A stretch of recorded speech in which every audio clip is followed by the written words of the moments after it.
doing all they can to track down Christopher Dorner. Those on the left are dismissing the notion that his shooting rampage had anything to do with his political ideology. Now, that same courtesy was never given to conservatives in the wake of previous senseless acts of violence, and particularly by the liberal media. Now, here's a prime example. Back in July, within hours of the Colorado movie theater shooting, ABC News' Brian Ross went on the air and inaccurately reported this. I want to go to Brian Ross here, because Brian, you've been looking at investigating the background of Jim Holmes here. You found something that might be significant. There is a Jim Holmes of Aurora, Colorado page on the Colorado Tea Party site as well, talking about him joining the Tea Party last year. Now, we don't know if this is the same Jim Holmes, but it's Jim Holmes of Aurora, Colorado. Now, Brian Ross was completely wrong. The shooter was not a member of the Tea Party. So much for journalism. Joining me now to explain all this, Fox News political analyst Kirsten Powers. From the Daily Caller, Tucker Carlson. Welcome, both of you. Good to see you. Hey, Kirsten, we can go back to the Oklahoma City bombing. We can go, and I'm going to show you some other tape that we have here. We can go to any of these shootings. Anytime there's any indication that the person either listened to talk radio, watched Fox News, liked Rush Limbaugh, they immediately blame. I'm not going to do that. I don't hold, just because this guy liked left-wingers, I don't blame him. I blame them. You mean you blame him, not them? I blame him. Yes, I do not blame them. No, just because he liked them. Yeah, and I think most conservatives have been pretty much saying that. When I saw the news that he had written a manifesto and he singled out cable hosts, the first thing I thought was, please God, don't let it be a single person from Fox News, because otherwise it will be completely Fox News's fault, even if there are other people in it.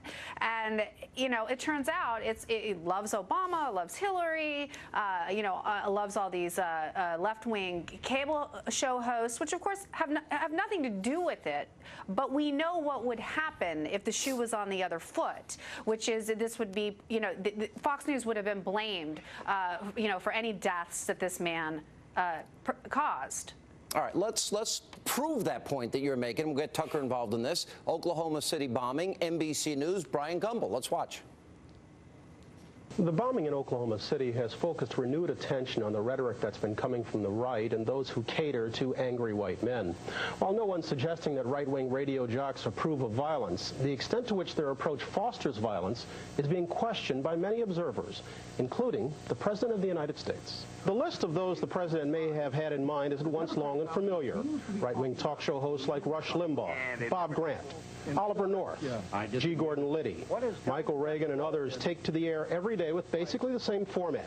Detail a problem, blame the government or a group, and invite invective from like-minded people. We could make the same argument. That's unbelievable. Thank God Brian Gumbel hosts a sports show now. I mean, I didn't blame the Sierra Club for the Unabomber. I mean, drawing broad... Or Al Gore. Exactly. Drawing broad societal conclusions from the actions of a crazy person is clearly invalid. It's also low and cheap. It's pure propaganda. They ought to be ashamed of themselves. And by the way, it's always before we know the facts. Settle down. These stories are complicated. I used to cover crime. The one thing you learn is you don't actually know what happened. You're not going to know for quite some time. And there'll never be reciprocity here, because God forbid, if there's a future event that happens, they'll go right back to blaming, well, he liked Sean Hannity. It's he totally liked talk radio. Shameless. Totally shameless. Yeah. All right, let's go to another example. Gabrielle Giffords was shot. Media quick to say the Tea Party was to blame. Tea Party had nothing to do with it. He was a left-winger.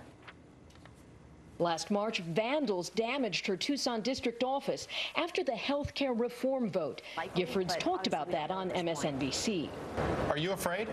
Are you fearful today? I'm not. We've had hundreds and hundreds of protesters over the course of the last several months. But Giffords, a conservative Democrat, was concerned about heated campaign rhetoric from the Tea Party. She's a Democrat from a largely Republican district. She was as familiar as anyone with the partisan divide, as you heard Steve mention there. In fact, her father today was asked this question by the New York Post as he rushed to the hospital to be by her side. Did your daughter have any enemies? And his response was, yes, the whole Tea Party. You know, Kirsten, if I just listened to Barack Obama, I would hear that Republicans, their plan, they want dirty air and water, that they don't care about kids with autism, Down syndrome, or the elderly. Now, this guy likes Obama. Can I connect using their logic? I would be able to connect perhaps his words to this guy's actions using their logic, but I don't do that. Well, I mean, the other thing is, I don't know if you remember that they also blamed Sarah Palin for Gabrielle Gifford's death because she had said something about keeping Democrats in the crosshairs or something. Targeted districts. And then they pulled out some map that showed some targets on different things, which is a very common thing done in politics. Meanwhile, the Southern Poverty Law Center actually has an actual hate map.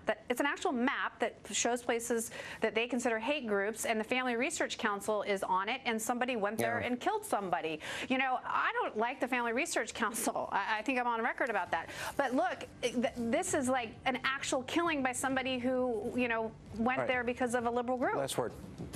I think we're missing out on the actual debates. I mean, it would be nice to hear the parties debate their ideas. These are kind of significant issues. Should we spend more or less? This stuff is a distraction, and it's disgusting, actually, that they would stoop this low. By the way, targeted districts, I love my friend Bob Beckel. He started it. I'm not surprised. I'm not surprised. And I'm not blaming Bob either for any killings. Nobody's blaming Bob. Good grief. We can blame him for some things. Yeah, I blame him for other things. All right, guys, thank you both for being with us.